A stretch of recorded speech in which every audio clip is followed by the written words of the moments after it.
महिला संस्था ग्राहक मेळावा निमित्त बरेचसे मुद्दे जे सांगायचे किंवा व्यक्त व्हायला पाहिजे ते सांगायचे, त्याच्यावर मी काय बोलणार नाही. दोन मुद्दे राहिले होते तेवढ्यात फक्त मी सांगतो. 34-35 वर्ष झाले संस्था चालू आहे. लोकांचे पैसे जपून ठेवणे सगळ्यात अवघड गोष्ट. आपले स्वतःचे पैसे सुद्धा जपणं अवघड होते.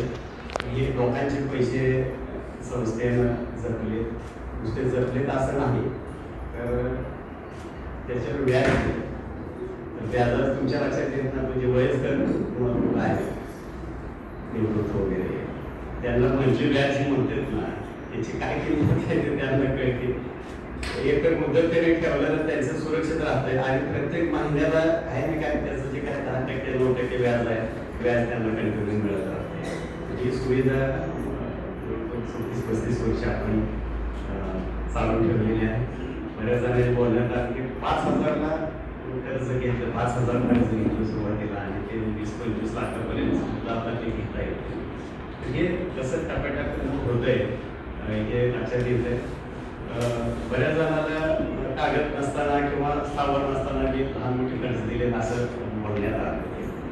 मला वाटायचं की पैसे आपल्या इथं सुरक्षित राहतील का नाही, की कागद नसताना कसं द्यायचं. तर ते आम्ही चौकशी करतो, म्हणजे माणसं वाचणं ज्याला म्हणतात स्टाफकडून, तिची सपोर्ट त्या कुटुंबाची त्यांची माहिती सगळी घ्यायची आणि किती गरज आहे, कसं आहे, काय आहे बघून एखाद्याला, सगळ्याला नाही, एखाद्याला जर काय अडचण असेल तर काय तर मार्ग काढणं, जामीनदाराचं पुढाकार घेणं, काय तर असं वेगळ्या पद्धतीनं पण त्यांचं प्रश्न कसा सॉल्व्ह होईल, कसं त्यांना मदत करता येईल अशा पद्धतीनं धडपड असते आणि त्यातून लहान मोठे मदत होती.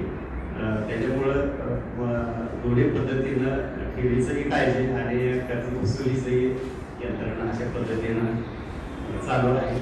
बऱ्याच वेळा वार्षिक सभेमध्ये वगैरे आपली गॅप पडते, पण तिथे फक्त संचालक किंवा बाकीचे बोलतात आणि तुम्ही ऐकता असं नसते. परंतु आजचा हा सभासद किंवा खातेदारासाठीच हा कार्यक्रम असतो, त्यांचं ऐकणं, त्याच्यावर काय तर बोलणं अशा पद्धतीचा हा कार्यक्रम होता. बऱ्याच जणांनी व्यक्त केली.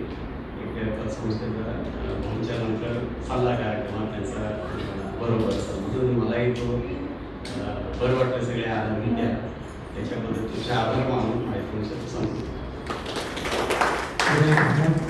त्यानंतर आभार